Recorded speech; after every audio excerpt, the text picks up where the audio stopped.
This video is the second in the series on the book Chess Strategy Move by Move by the author Adam Hunt. It will be on king safety and attack, beginning by showing games where the king remains in the center and either gets attacked or is safe, goes on to talk about attacking in opposite sides castling positions, before ending by showing how to attack in various same sides castling positions. This first game between Johannes Zukertort and an amateur helps show the potential dangers of waiting too long to castle. The game begins fairly harmlessly with just some regular development. Here we have Vienna, and then after castles here, bishop e7, d3, we can see that black is ready to castle, really doesn't have much better, maybe a6, trying to play b5 and win space on the queen side, but not really much. But instead black plays knight h5, breaking multiple opening principles. Instead of centralizing a piece, the knight is moved to the edge, and because black moved the same piece twice in the opening, the black king remains in the center.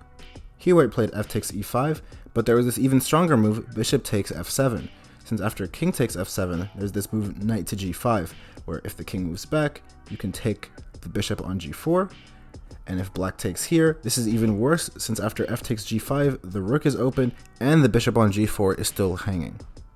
However, white missed that, and after f takes e5, it's still probably best for black to castle and get the king out of the center. However, he plays knight takes e5, allowing this really strong move, knight takes e5 from white, sacrificing the queen, since after bishop takes d1, there's this move bishop takes f7, king to f8 is forced, bishop takes h5, and really we can see everything swarming. The knight is going to come to d5, the dark squared bishop can open along this diagonal, and later you can see it go to h6, the rook on the f-file is completely open, the knight is controlling d7 and f7, and the light squared bishop is cutting off the king on that diagonal. Now black plays bishop to f6, however white has rook takes f6, and after g takes f6, we can see the h6 square is now open, allowing the bishop to check here, and the king is driven out of the back rank, knight d5, bringing the king further forward, and after bishop f7 check, sacrificing another piece, white plays c3, cutting off the d4 square for the king, and bishop f4 is unstoppable. Going back, we can see that in this position everything's fine for black. However, after this one move knight to h5, there's already this move bishop takes f7, taking advantage of the king not being castled, and even then, after f takes e5 and knight takes e5, the king is still in the center, allowing for this queen sacrifice. In the previous game, the move knight to h5 was bad because it delayed castling and didn't do very much for black. However, often people think they're justifying delaying castling by winning material. This, however, isn't necessarily the case. This is a game where black delays development, gets too greedy, and gets punished for it. This game starts off pretty normal, it's just a French, developing, after takes, bishop e3, threatening to play d takes c5, black trades, and in this position, bishop b5 check would be annoying for black since white's pieces would be very active, so a6 is a reasonable move. However, after bishop e2, black sees that the g2 pawn is hanging and just takes it right away, which is a pretty big mistake from a positional standpoint. After bishop f3, white's bishop is more active now on the longer diagonal. The queen has to move yet again, so black doesn't have a chance to develop. White plays queen d2, looking to long castle and bring the rook to d1. In this position, black plays another sketchy move, e5, another non-developing move, and white just ignores it, playing queenside castle. Here we can see that there are the pieces in the center, the knight and the two bishops, really very active. The queen on d2 is looking down the entire d-file as well as the rook. The other rook is going to come to e1 and just bulldoze the king in the center. At this point, black needs to play knight d7 or bishop e7 to try and cover the king and get castled as fast as possible. However, black sees the free material on d4 and grabs the knight, which is a big mistake since now the e-file is open. After bishop takes d4, the d-file is open, and the king's still in the center and black is underdeveloped. After knight c6, black finally developing, there's this move bishop f6, really strong, and after queen takes f6, white brings the other rook to e1, finally activating the piece, and after bishop to e7, there's this move bishop takes c6. If you recapture, there's queen d8 checkmate, taking advantage of the pin. Black again tries to cover up with bishop d7, however after queen takes d7, king f8, there's this flashy finish, queen d8 check, and after bishop takes d8, there's rook e8 checkmate. In this position, black really should have focused on developing quickly and getting the king to safety. However, black plays queen takes g2, doesn't swing the evaluation too much since maybe there's a way for black to save this. However, after bishop f3, queen g6, queen d2, black again showing a lack of urgency with this e5 move, and after queenside castle by white, black focused too heavily on the material, not really focusing on the king's safety, which is the most important thing since of course if your king gets checkmated, the game ends. This isn't to say that a king in the center or an uncastled king is unsafe, however. As we can see in this game from the previous video, The center and the king side are very locked, allowing the king to safely sit on d7, and it later moves to g6 once the action moves to the queen side. If we look at this position, we can see the f-file is fully open for the white rook, and all of white's pieces are active on the king side, leaving black potentially vulnerable to a dangerous attack. Seeing this, black makes the extremely smart move king to d7. The center being closed and the queen side being almost entirely frozen gives black the time to make this maneuver, and allows the king to be shielded by offensive pawns and pieces. After the king moves further to the queen side, we can see this move bishop to b4, fully locking up the queen side, and we can see that white really has no avenues for attack. In fact, after black plays queen e7, we can see all of the potential that black has to attack, bringing the rooks to the g-file, the queen coming to h4, and the bishop on d5 is a strong attacking and defending piece. So we can see that the king that's castled and on g1 is less safe than the king that has walked its way to c6. The rest of the chapter focuses on attacking the king once it is actually castled. It shows the difference in attacking in opposite sides castling and same sides castling positions, as well as showing the differences between attacking in opened versus closed games.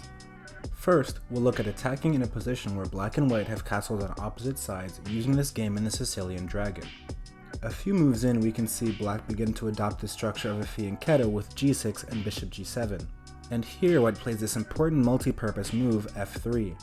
It solidifies e4, prevents a black piece from coming to g4, and prepares to push the pawns h4 and g4 down the board to threaten the black position.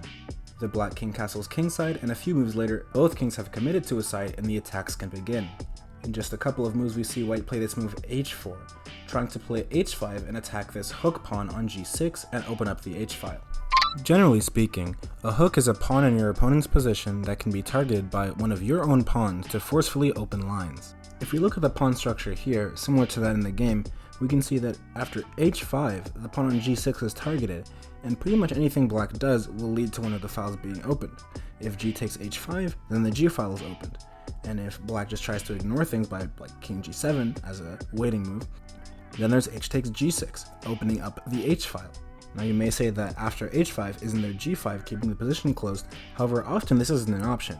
And if we think back to the actual game, there's a queen on d2, there's a bishop on e3, and now there are even more weak squares around the king like f5.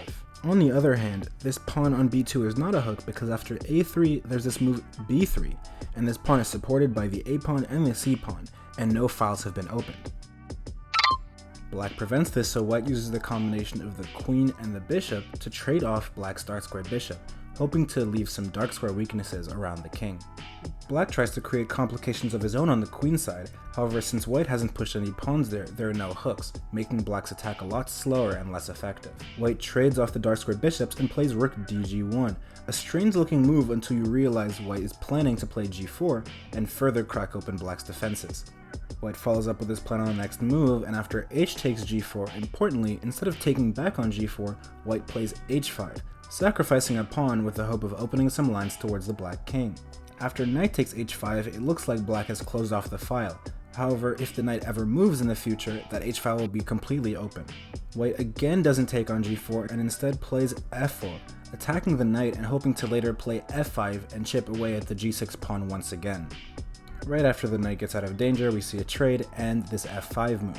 Black plays rook to h8, trying to contest white's rook on h1, and after rook takes g4, we can see how after sacrificing a couple pawns, both the h and the g files are completely open. Black plays knight to f6, trading off a rook, and tries to close the file once again. However, after queen g5, there's the threat of rook takes h5 using the pin on the g6 pawn. Black tries to defend with queen to h8, and after f takes g6, rook takes d4 leading to a trade. It's important to note that if black had instead tried to play f takes g6 here, there's this move queen takes e7, checking the king and leading to the loss of a piece. So after the trade happens, black tries to play f6 and exchange off the queens. However, there's this move queen to h4, and this pressure on the h-file is too much, and black resigned. The important moments in this game were when white used pawn pushes to forcefully break down the black position. After h4 and h5, white targeted the h5 pawn by playing this maneuver of rook dg1 and then g4, forcing it forward, and then after h4 we can see the h file opening, then f4 and then f5, cracking open the position further, and after rook takes g4 we can see how everything is completely opened up, and white's attack was more straightforward from here on out. While last game we saw the advantages of pushing your pawns in front of your opponent's king and trying to force open the king's defenses, this game will show the potential dangers of doing that with pawns that form your own king's defenses. Starting a little bit into the game, we can see black play g5. And while this move looks aggressive, where maybe black is trying to prepare some f4 move, it really weakens a lot of the squares in front of the king. We can see that now h6 and f6 are no longer defended by pawns. White calmly reacts with knight d2, trying to play for this e4 break and support the center. There is this saying in chess that when your opponent attacks on the flank, you should respond in the center, and we can see here that white is doing just that. We now see white play f3, which further dissuades this g4 push, since after f takes g4, f takes g4, this pawn is kind of isolated by itself, and white's light square bishop has been activated. Black, however, responds to this f3 move with e5. This move looks aggressive, however, it's not the best choice since it leads to the center opening further and exposing the king even more. We can see that happen after just a few more trades, where the rook of white's is now on the f-file. There's a lot of tension in the center, which I try to represent with this pawn, arrow, diamond kind of thing, and we'll see the white knight coming to either e4 or c4, the light square bishop is going to open up as well, and the queen has the entire c-file. The author argues that after e4 here, black should have played knight b6, and actually let this series of trades happen, where now the center is less open and black should just try and suffer down a pawn. But after this, white rook comes to f1, black plays e takes d4, and white makes a very smart choice here. After queen takes d4, black has this opportunity to play queen c5, pinning the black queen to the king, forcing the queens off, and making it so that the open black king can't be so easily attacked. Instead of allowing that, however, white plays this move queen to c7, freezing the black position. The knight on d7 is pinned to the queen, which means that the bishop on c8 can't get out, and because the bishop on c8 can't get out, the rook on a8 can't get out. So there are three pieces completely tied down by this one move. And in addition to that, the queen on e7 has to stay tied to the back rank, since there is always this threat of queen d8 teaming up with the rook on f1 to just checkmate the king. At this point, black is trying to defend an attack from all of white's pieces while down 3 pieces of his own, and this game is already practically over after king g7, rook f5, d takes e4, knight takes e4, queen b4, and after rook takes g5 check, there is checkmate on 6 on the board. White's attack just came so fast after the center opened up and black resigned here. That previous game wasn't to show that you can't push pawns in front of your king, only that you can't do so in open positions. This game will show the effectiveness of pushing pawns in front of your king once the center is already closed. This game is a King's Indian defense, and we can see here after this move d5, the center is now closed.